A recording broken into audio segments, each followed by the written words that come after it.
No, it's like, whoa.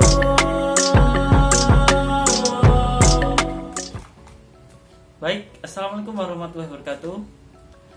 Halo semua, kembali lagi di channel Gelsi. Oke, pada kesempatan kali ini kami akan menjelaskan tentang materi studi kelayakan bisnis tentang segmentasi pasar, menetapkan pasar sasaran, dan menentukan posisi pasar. Tidak perlu lama-lama lagi, mari kita lanjut ke materinya. Saya akan menjelaskan tentang segmentasi pasar. Secara besar, segmentasi pasar adalah pembagian beberapa kelompok pembeli. Maksudnya pembagian ini ditujukan supaya kita mengetahui target pembeli yang dituju atau konsumen yang memerlukan bisnis kita. Dan ada beberapa hal untuk melakukan segmentasi ini yang akan dijelaskan oleh teman saya. Untuk melakukan segmentasi pasar diperlukan beberapa variabel yang perlu diperhatikan. Tujuannya adalah agar segmentasi pasar yang telah dilakukan tepat sasaran. Salah dalam menentukan variabel segmen akan berdampak pada gagalnya sasaran yang ingin dicapai. Berikut beberapa variabel utama dalam menentukan segmentasi pasar menurut Philip Kotler. Yang pertama adalah segmentasi berdasarkan geografis, seperti bangsa, provinsi, kabupaten, kecamatan. Dan yang kedua adalah segmentasi berdasarkan demografis, seperti umur, jenis kelamin, pekerjaan, pendidikan, dan agama. Yang ketiga adalah segmentasi berdasarkan psikografis, seperti kelas sosial, gaya hidup, karakteristik, kepribadian. Yang keempat adalah segmentasi berdasarkan perilaku, seperti pengetahuan, sikap, penggunaan, tanggap terhadap produk. Baik teman-teman, di sini saya akan menjelaskan tentang pasar sasaran. Pasar sasaran adalah mengevaluasi keaktifan setiap segmen, kemudian memilih salah satu dari segmen pasar atau lebih untuk dilayani. Pasar sasaran dapat ditetapkan dengan cara mengembangkan ukuran dan daya tarik setiap segmen. Kegiatan menerapkan pasar sasaran meliputi evaluasi segmen pasar.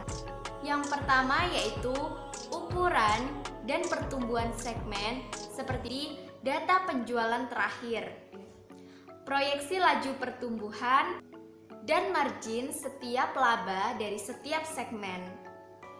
Yang kedua yaitu ukuran segmen yang menarik dilihat dari segi profitabilitas. Yang ketiga yaitu sasaran dan sumber daya perusahaan, seperti memperhatikan berapa energi yang dimiliki sebuah perusahaan. Kegiatan menetapkan pasar sasaran yang kedua yaitu memilih segmen yang memiliki nilai tinggi bagi perusahaan, seperti pemasaran serba sama, yaitu melayani semua pasar dan tawaran pasar tidak ada perbedaan. Selanjutnya yaitu pemasaran serbaneka, merancang tawaran untuk semua pendapatan. Selanjutnya yaitu pemasaran terpadu, khusus untuk sumber daya manusia yang terbatas. Baik, di sini saya akan menjelaskan tentang posisi pasar atau market positioning. Menentukan posisi pasar yaitu menentukan posisi yang kompetitif untuk produk atau suatu pasar. Kegiatan ini dilakukan setelah menentukan segmen mana yang akan dimasuki. Maka harus menentukan posisi yang ingin ditempati dalam segmen tersebut. Maksudnya yaitu sebuah perusahaan harus menentukan letak posisi yang kira-kira cocok untuk produk yang dijual. Contohnya yaitu seperti sebuah perusahaan yang menjual sepatu olahraga, di mana perusahaan itu harus melihat posisi seperti memilih tempat yang dekat dengan tempat olahraga supaya produknya dapat menarik konsumen. Tujuan penetapan posisi pasar adalah untuk membangun dan mengomunikasikan keunggulan bersaing produk yang dihasilkan ke dalam benak konsumen.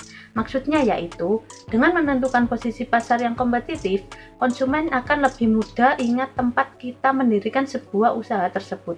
Dan konsumen akan secara tidak langsung akan memberikan kritik dan saran mengenai produk kita, dan dari kritik dan saran konsumen tersebut, kita bisa mengembangkannya menjadi ide-ide baru untuk usaha kita. Selanjutnya yaitu strategi penentuan posisi pasar terdiri dari yang pertama, atas dasar atribut. Misalnya, dengan terjangkaunya harga pelanggan sasaran akan mampu dan bersedia membayar perbedaan atau keunikan atribut tersebut. Setiap tambahan biaya atas karakteristik khusus diperpanjang pada nilai tambahannya. Yang kedua, kesempatan penggunaan. Misalnya, yaitu menjual produk minuman berenergi di lokasi seperti tempat olahraga. Produsen bisa memanfaatkan letak posisi pasar yang efektif dengan menjual produk minuman berenergi di lokasi tersebut, sehingga dapat membuat konsumen tertarik. Dan yang ketiga, menurut kelas pengguna. Misalnya, seperti sebuah perusahaan sampo.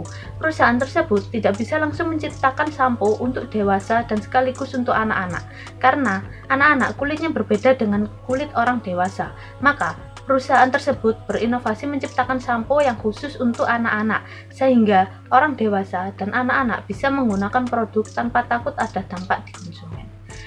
Yang keempat, langsung menghadapi pesaing. Misalnya, ada sebuah perusahaan A dan B menjual produk yang sama, tetapi dua perusahaan ini tidak mau saling kalah dalam mengembangkan usahanya. Maka, dua perusahaan ini saling berlomba-lomba menciptakan inovasi-inovasi yang baru untuk membuat menjadi nomor satu dan tertandingi. Yang kelima, kelas produk. Misalnya, perusahaan yang menjual sabun kecantikan. Memang di luaran sana sudah banyak orang yang menjual sabun kecantikan, tapi perusahaan ini tidak mau kalah. Perusahaan ini menggunakan nama brand ternama dan sudah terbukti di konsumen bahwa produk kecantikan perusahaan ini sangat bagus dan banyak diminati oleh konsumen. Itulah presentasi dari kami tentang segmentasi pasar, menetapkan pasar sasaran, dan menentukan posisi pasar. Dan jangan lupa untuk tekan like, komen, dan subscribe, dan nyalakan loncengnya supaya kalian tidak ketinggalan informasi terbaru dari channel Gelsik. Baik, sekian, terima kasih. Wassalamualaikum warahmatullahi wabarakatuh. See you next time.